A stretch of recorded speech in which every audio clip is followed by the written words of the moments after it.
आत्मविश्वास की कमी न रहे और वे भविष्य की चुनौतियों के लिए तैयार हो सके।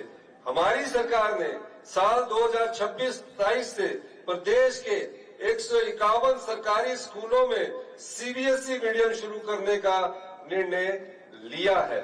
इस फैसले के सुखद नतीजे आ रहे हैं। पहले जब सरकारी स्कूलों में छात्रों की संख्या कम हो रही थी, वहीं अब सीबीएसई स्कूलों में विद्यार्थियों का दाखिला बढ़ा है। सभी सीबीएसई स्कूलों में मेडिकल, नॉन मेडिकल और कॉमर्स विषय पढ़ाए जाएंगे। मैंने विभाग को इस बारे में सभी तैयारियां करने के निर्देश दिए हैं। हमने यह भी फैसला किया है कि एक स्कूल में सभी बच्चों से एक समान फीस ली जाएगी, ताकि विद्यार्थियों में किसी प्रकार के भेदभाव की भावना पैदा न हो। प्रदेश सरकार ने प्रत्येक विधानसभा क्षेत्र में अत्याधुनिक सुविधा वाले Rajiv Gandhi day boarding school खोलने की पहल की है। मैं पहले डे बोर्डिंग स्कूल की शुरुआत रिकांगपिओ से करने जा रहा हूं, जो अगले 6 महीने में बनकर तैयार हो जाएगा। डॉक्टर वाईएस परमार विद्यार्थी ऋण योजना शुरू कर युवाओं को उच्च और व्यावसायिक शिक्षा के लिए 1% ब्याज पर 20 लाख रुपए तक की ऋण सुविधा प्रदान की जा रही है, जिसकी गारंटी प्रदेश सरकार देती है। विधवा बहनों और एकल नारियों के बच्चे शिक्षा से वंचित न रहे, इसके लिए हमारी सरकार ने इंदिरा गांधी सुख शिक्षा योजना शुरू की है। अब लाभार्थियों के बच्चे जो प्रदेश के बाहर प्रतिष्ठित सरकारी वोकेशनल संस्थानों में प्रवेश पाएंगे, उनका पूरा खर्च राज्य सरकार वहन करेगी। हमने इस योजना के लिए एक परिवार की आय को 4 लाख से बढ़ाकर 12 लाख रुपया कर दिया गया है। 12 लाख की आय वाला कोई भी व्यक्ति अपने बच्चों की पढ़ाई के लिए 1% ब्याज की दर से 20 लाख रुपए का लोन ले सकता है और सरकार उसकी गारंटी देगी। मुख्यमंत्री सुख आश्रय योजना के अंतर्गत 6000 अनाथ बच्चों को कानून बनाकर चिल्ड्रन ऑफ द स्टेट का दर्जा दिया गया है। प्रदेश सरकार इन बच्चों की शिक्षा, शादी में मदद, स्टार्टअप शुरू करने, घर बनाने के लिए भूमि एवं आर्थिक सहायता सहित अन्य सुविधा प्रदान करने की जिम्मेदारी उठा रही है। भाइयों और बहनों, हमारी सरकार हिमाचल प्रदेश को पर्यावरण बचाए रखने के लिए भी गंभीर कदम उठा रही है। हमने पर्यावरण संरक्षण को रोजगार का जरिया बनाने का प्रयास किया है। राजीव गांधी वन संवर्धन योजना के अंतर्गत महिला मंडलों, युवक मंडलों और अन्य स्वयं सहायता समूह को प्रति हेक्टेयर 1,20,000 रुपए की आर्थिक सहायता प्रदान की जा रही है।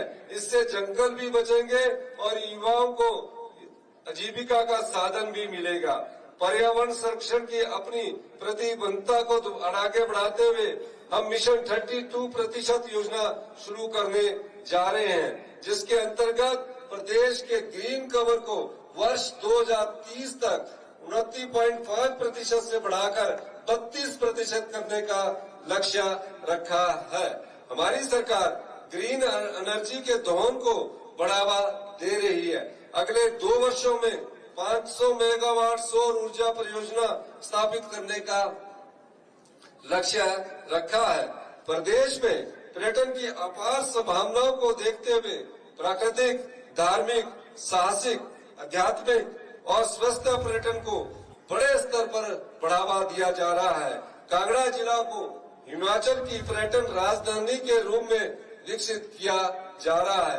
कांगड़ा हवाई अड्डे के विस्तार के लिए भूमि अधिग्रहण का कार्य शुरू हो चुका है।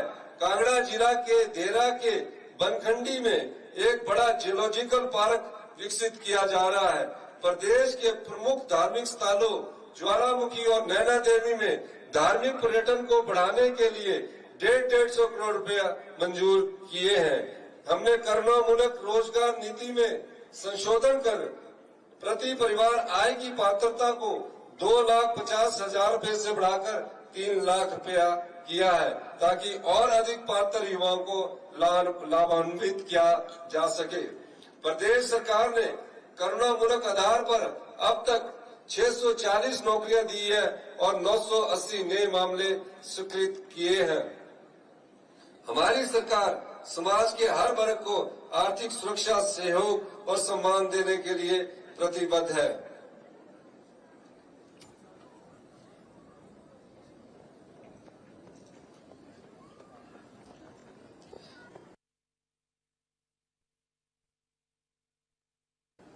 पिछले 3 वर्षों में हमारी सरकार ने सामाजिक सुरक्षा पेंशन योजना के तहत 99,799 नए मामले मंजूर किए हैं। प्रदेश सरकार ने 59 वर्ष से अधिक आयु की 2,52,000 महिलाओं की सामाजिक सुरक्षा पेंशन भी 1100 से बढ़ाकर 1,500 रुपए की है। दिव्यांगजनों को मिलने वाली सामाजिक सुरक्षा पेंशन को 1,700 रुपए से बढ़ाकर 3,000 प्रति माह करने का फैसला लिया गया है। हमने प्रदेश के लगभग 8 लाख से ज्यादा बिजली उपभोक्ताओं को बड़ी राहत दी है। हर महीने 125 यूनिट तक घरेलू बिजली उपभोक्ताओं के लिए जीरो बिल योजना जारी रहेगी, जबकि 126 से 300 यूनिट तक ₹1.72 प्रति यूनिट की सब्सिडी लागू होगी। हमने पुरानी बीपीएल सूची को बदले बिना 1 लाख अति गरीब परिवारों को आर्थिक सहायता देने के लिए अपना परिवार सुखी परिवार योजना शुरू की है। इस योजना के तहत इन परिवारों को 300 यूनिट तक मुफ्त बिजली देने का निर्णय लिया गया है, जो हमारी चुनावी गारंटी थी। साथ ही इन परिवारों की महिलाओं को इंदिरा गांधी प्यारी बहना सुख सम्मान निधि योजना के अंतर्गत 1,500 रुपया प्रति माह की सम्मान राशि भी दी जाएगी। हमारी सरकार इस बात के लिए प्रतिबद्ध है कि अति गरीब और पिछड़े परिवारों तक सरकार की योजनाओं का लाभ पहुंचे। बीपीएल परिवारों का सर्वे करने का काम जारी है और अब तक प्रदेश में 1,10,367 परिवारों को बीपीएल परिवार अधिसूचित किया जा चुका है। प्रिय प्रदेशवासियों, केंद्र सरकार ने मनरेगा योजना को बंद कर इस योजना की मूल भावना के साथ खिलवाड़ किया है। इस योजना के बंद होने से हिमाचल प्रदेश के ग्रामीण क्षेत्रों में विकास प्रभावित होगा। पहले यह योजना डिमांड आधारित थी, लेकिन अब इसे केंद्र सरकार ने एलोकेशन बेस्ड कर दिया है, यानी केंद्र सरकार हर राज्य को एक निश्चित बजट ही देगी। हमारी सरकार पूर्व सैनिकों और पैरामिलिट्री जवानों के कल्याण के लिए भी काम कर रही है। हमने प्रदेश में पैरामिलिट्री वेलफेयर बोर्ड बनाने का फैसला किया है, जो सेवानिवृत्त सीआरपीएफ और पैरामिलिट्री फोर्सेस के कर्मियों के कल्याण और पुनर्वास की दिशा में कार्य करेगा। हमारी सरकार अपने कर्मचारियों के सम्मान और सुरक्षा के प्रति हमेशा प्रतिबद्ध है। मैं प्रदेश सरकार के मेहनती कर्मचारी और अधिकारियों को भरोसा दिलाता हूं कि उनके सभी भुगतान समयबद्ध तरीके से किए जाएंगे। 1 जनवरी 2016 से 31 दिसंबर 2021 के दौरान सेवानिवृत्त हुए चतुर्थ श्रेणी के कर्मचारियों का बकाया ग्रेच्युटी और लीव एनकैशमेंट एरियर का पूरा भुगतान इसी वित्त वर्ष में मई महीने तक कर दिया जाएगा। इस पर 50 करोड़ रुपए खर्च होंगे। मैं क्लास 1 और क्लास 2 के अधिकारियों की सैलरी में 3% का जो डेफरमेंट किया गया है, उसे विड्रॉ करने की घोषणा करता हूं। मैं कर्मचारियों द्वारा प्रदेश के विकास में दिए जा रहे सहयोग की प्रशंसा करता हूं। प्रदेश के मुख्यमंत्री, मंत्रियों, विधायकों, चीफ सेक्रेटरी, डीजीपी और सभी सीनियर अधिकारियों के वेतन में जो 30 और 20% की अस्थायी रोक लगाई गई है, वो जारी रहेगी। प्रदेश सरकार ने 31 मार्च 2026 तक 2 वर्ष का लगातार सेवा काल पूरा करने वाले अनुबंध कर्मचारियों को नियमित करने का फैसला लिया है। कठिन वित्तीय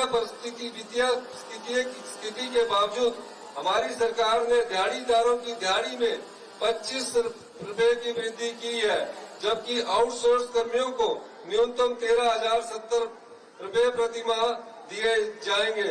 प्रदेश के युवाओं में नशे की चिंताजनक स्थिति को देखते हुए हमने सख्त कदम उठाए हैं और कानूनी प्रावधान लेकर भी आए हैं, जिनमें कड़ी सजा और जुर्माने का प्रावधान किया है। मैं इस मंच के माध्यम से ये आश्वासन देता हूं, जिसमें जो भी नशे में सम्मिलित कर्मचारी या अधिकारी पाए जाएंगे, हमारी सरकार उनके खिलाफ सख्त से सख्त कार्रवाई करेगी। हम इस सामाजिक बुराई से निपटाने के लिए प्रदेश में चिट्टा मुक्त हिमाचल अभियान शुरू किया गया है, जिसमें युवाओं सहित समस्त प्रदेशवासियों का भरपूर सहयोग मिल रहा है। हम जल्दी खेलो हिमाचल चिट्टा मुक्त अभियान शुरू करेंगे, जो युवाओं को नशे की लत विशेषकर चिट्टे से दूर रखने में हमारे प्रयासों को बल देगा। जो पुलिसकर्मी ईमानदारी और समर्पण के साथ प्रदेश की लोगों की सेवा कर रहे हैं, हमारी सरकार उनका सम्मान सुनिश्चित कर रही है। आज के दिन मैं घोषणा करता हूं, पुलिस के ऐसे ही नॉन गस्टेड ऑफिसर्स को सेवानिवृत्ति के दिन ऑनरेरियम प्रमोट किया जाएगा, जो पदोन्नति के साथ मापदंड पूर्ण करते हो और उनका सेवा काल स्वच्छ और संतोषजनक हो। ऐसे पुलिस कर्मियों को सेवानिवृत्ति के दिन एक स्तर उच्च मानद पद दिया जाएगा। मुझे पूर्ण विश्वास है, इस पहल से पुलिस बल में एक नई ऊर्जा का संचार होगा और वे अपने सेवा काल के अंतिम दिन तक पूर्ण समर्पण के साथ काम करते रहेंगे। भाइयों और बहनों, जनजातीय क्षेत्र के विकास को राज्य सरकार विशेष प्राथमिकता दे रही है। जनजातीय क्षेत्र को हमारी सरकार कितना महत्व देती है, यह बात इस बात से ही पता चलता है कि आज रिकांगपिओ में राज्य स्तरीय हिमाचल दिवस समारोह आयोजित किया जा रहा है। पिछले साल यह समारोह चंबा जिला के पांगी घाटी के किलाड़ और वर्ष 2023 में लाहौल स्पीति जिला के काजा में मनाया गया है। स्पीति में आयोजित समारोह में मैंने 18 साल से ऊपर सभी पात्र बहनों और माताओं को 1500 रुपए पेंशन देने के लिए इंदिरा गांधी प्यारी बहना सुख सम्मान निधि योजना शुरू करने की घोषणा की थी। इस योजना के पहले चरण के अंतर्गत कुपवी, काजा, लाहौल, डोडरा, क्वार और पांगी की महिलाओं को धनराशि वितरित की गई है। हमारी सरकार ने जनजातीय क्षेत्रों में सौर ऊर्जा परियोजना को बढ़ावा देने के लिए 100 किलोवाट से 1 मेगावाट तक की परियोजनाओं के लिए 5% ब्याज अनुदान का प्रावधान किया है। किन्नौर से लेकर सभी बॉर्डर एरिया में पर्यटन को बढ़ावा देने के लिए हमारी सरकार ने विशेष पहल की है। इस प्रयास के परिणाम सामने आ रहे हैं और बॉर्डर एरिया में पर्यटकों की संख्या बढ़ी है, जिससे यहाँ के लोगों की आय बढ़ रही है। प्रदेश सरकार किन्नौर जिला के रक्षम और नाको, चांगो, ख्वाब को पर्यटन की दृष्टि से विकसित कर रही है, जिससे किन्नौर जिला की आर्थिक स्थिति में और सुधार आएगा। हमारी सरकार ने शिवकिला के जरिए कैलाश मानसरोवर यात्रा शुरू करने का मामला केंद्र सरकार से उठाया है। यहाँ पर पहले से ही सड़क की सुविधा उपलब्ध है और ये मानसरोवर जाने का सबसे छोटा रास्ता भी है। इस प्रयास के सकारात्मक परिणाम सामने आए हैं। हमने शिवकिला के जरिए चीन के साथ बॉर्डर ट्रेड शुरू करने का भी प्रयास किया है, जिस कारण यह व्यापार इसी साल 1 जून से शुरू होने वाला है, जो हमारी सरकार की एक बड़ी उपलब्धि है। हमारी सरकार ने प्रदेश के दूर दराज के क्षेत्रों में बिजली की आपूर्ति बेहतर बनाने के लिए प्रतिबद्ध है। मुझे 125 किलोमीटर लंबी ऐतिहासिक 66 केवीए पूह से काजा ट्रांसमिशन लाइन परियोजना की घोषणा करते हुए खुशी हो रही है। इस परियोजना पर 415 करोड़ रुपए खर्च किए जाएंगे। मैं आज घोषणा करता हूं, किन्नौर जिला के मुख्यालय रिकांगपिओ के सभी सरकारी संस्थानों, स्कूलों और घरों को जियो थर्मल पावर के माध्यम से सेंट्रल हीटिंग सिस्टम के साथ जोड़ा जाएगा। मैं तरांडा गांव को टनल से जोड़ने के लिए भी 8 करोड़ रुपए देने की घोषणा करता हूं। मैं आज यह कहना चाहता हूं कि 450 मेगावाट क्षमता वाले शोंगटोंग पावर प्रोजेक्ट की पहली यूनिट को जनवरी 2027 में शुरू कर दिया जाएगा। मैं छोल्टू हाई स्कूल को सीनियर सेकेंडरी स्कूल के रूप में अपग्रेड करने की घोषणा करता हूं। इसे सीबीएसई स्कूल भी बनाया जाएगा और यहाँ के बच्चे सीबीएसई पैटर्न पर पढ़ाई करेंगे। आज निगलसरी से बाबानगर 4 किलोमीटर लंबी सड़क को बस और अन्य वाहनों के लिए पास कर दिया गया है, जिस पर 12 करोड़ रुपए खर्च किए गए हैं। इस सड़क के बनने से किन्नौर के साथ साथ स्पीति के लोगों को भी फायदा होगा। इस सड़क का निर्माण कार्य रिकॉर्ड समय में पूरा किया गया। आप सभी को इसकी हार्दिक बधाई देता हूं। मैं इसके लिए व्यक्तिगत तौर से जो निगलसराय से भावानगर 4 किलोमीटर की लंबी सड़क है, माननीय यहाँ से जो लोकल विधायक है और केंद्र हमारे राज्य के राजस्व मंत्री जगत सिंह नेगी जी का भी धन्यवाद करना चाहता हूँ कि इन्होंने अपने व्यक्तिगत प्रयासों से ये रोड का शुभारंभ हुआ है।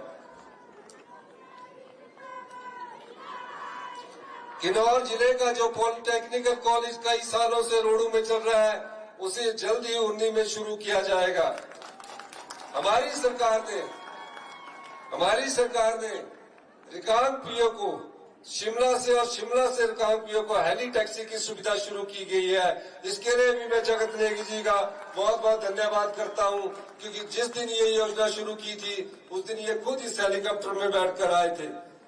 आज के दिन मैं किन्नौर जिला की 1 अप्रैल से जो भी बेटी 21 साल से अधिक की उम्र की सभी पात्र महिलाओं को 1500 रुपए देने की घोषणा करता हूं। जिनकी आय 2 लाख रुपए से कम होगी, सभी महिलाओं को 1 अप्रैल से 2026 से मैं 1500 रुपए देने की घोषणा करता हूं। इसी के साथ मैं आप सबको हिमाचल दिवस की बहुत प्रदेशवासियों को शुभकामनाएं देता हूं। बहुत बहुत धन्यवाद। जय हिंद, जय हिमाचल।